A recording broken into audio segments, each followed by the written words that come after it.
Good afternoon. I want to thank everybody who joins us.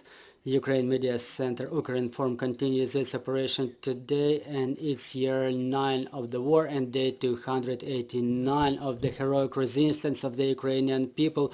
Right now, joining us online is the head of Latvian Seimas, Edvards Smiltens. Good afternoon, Mr. Edvards. Hello, dear friends Ukrainians. Good afternoon. Thank you for joining us for our online. Traditionally, Latvia and Ukraine are partners, our partner countries, and we appreciate the support we're receiving from your countries. So let's start our conversation with the support, with the help provided by Latvia to Ukraine. What's done already and what's ahead? Thank you. So we could say so far that Latvia is one of the leading countries who are contributing in military help. It's about already 300 million euros amount of military equipment. It's Stinger systems, it's howitzers, it's drones, which we are providing, and a lot of other stuff like equipment for your soldiers and so on. So it's about 1/3 of our military budget. It makes us in a leading positions if we count on the percentage of GDP which we are delivering. And of course we understand clearly that this is fight for freedom, and freedom is not for free also for us. And you are paying for with your soldiers, with your blood. We are paying just in our money and our contributions. So you are fighting for us as well, and that's why we are doing that. And that's in military field. Of course, we have about 10 million euros already donations through donation program. We were giving a lot of humanitarian aid. I was in Ukraine as vice mayor of Riga just this year in April. It was as soon as possible as Russians were kicked out from Kiev, and I was in Bucha, Irpinya, Borodyanka, and I saw these places, and I brought also 11 buses together with 88 tons of humanitarian aid, which was brought in during 3 days in we got this with the citizens of Riga, and I could tell you that yesterday I got through the law which is providing us with the possibility to give extra 10 buses, and it's a symbolic sign, and I will come to Kiev as soon as possible. This will be one of my first visits, official state visits, and it's a symbolic thing that we could say that my możemy powtórzyć.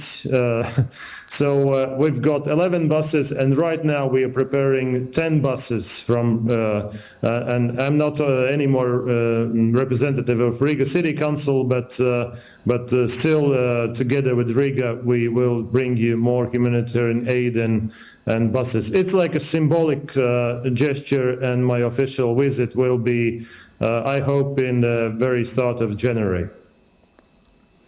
Пане Едварде, я дуже дякую. Mr. Edward, I appreciate a lot on behalf of all the Ukrainians.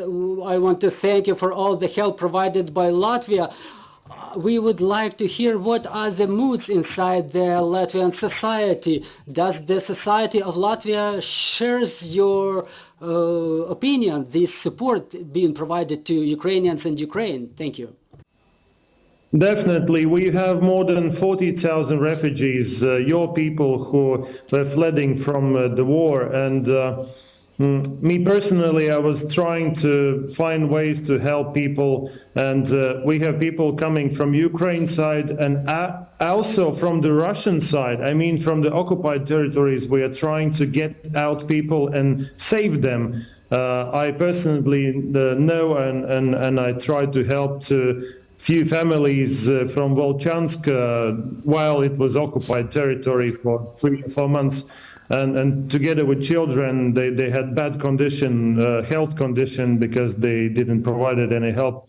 during this occupation time. So many people try to help in different ways, and they invite these people in their homes as well, getting together with their families and helping in any ways in education and healthcare and other issues. So it's about 40,000 refugees, and also our people totally share the position. And I would like to say that it became even stronger right now, because it's not only about the values that you are defending, like freedom, independence, and democracy, the values which are on the basis of our country. It's about that you actually enable the situation that we could get the courage to make historical decisions.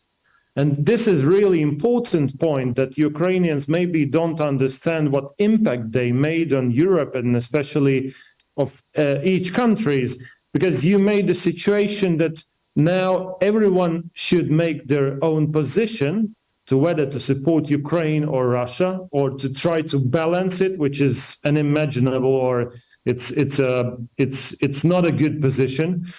And also you made clear that there is a chance for us, for the Baltic states, to finally get out of the Soviet Union. I will rephrase it. Soviet Union died in 90s, but we haven't got out actually of the Soviet Union. It's happening just right now. The Soviet Union is crashing right now, and you are doing that because we demolished occupation monuments. We got out historically from these symbols.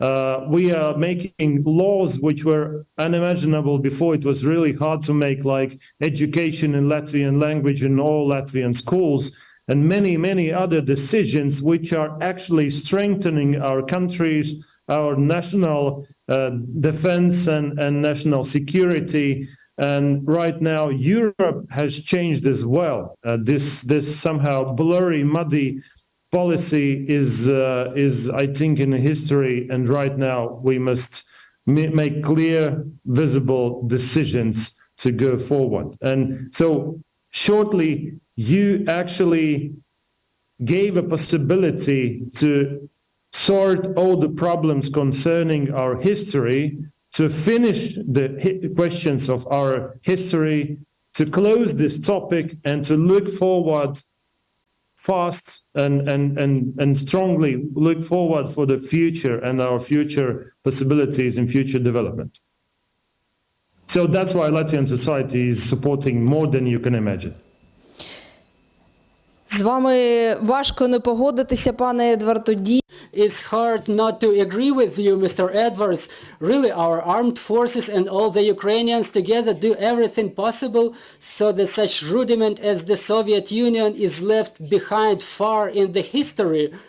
But there is an opinion, some experts keep saying that there is some tiredness of the subject of Ukraine, of the war in Ukraine. What will be your advice how to keep Ukrainian subject in focus for European Union?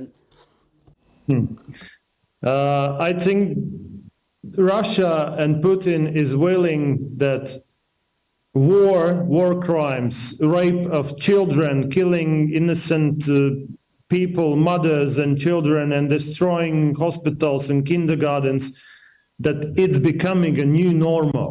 And everybody should be tired, according to his position, of Ukrainian question, and maybe we could stop this war and so on.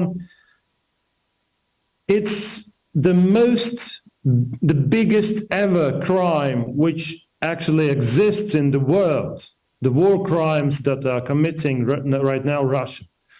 Yesterday, we had also a decision in Latvian parliament to underline again that Russia is a terrorist state, that we want the Wagner group and other groups to be included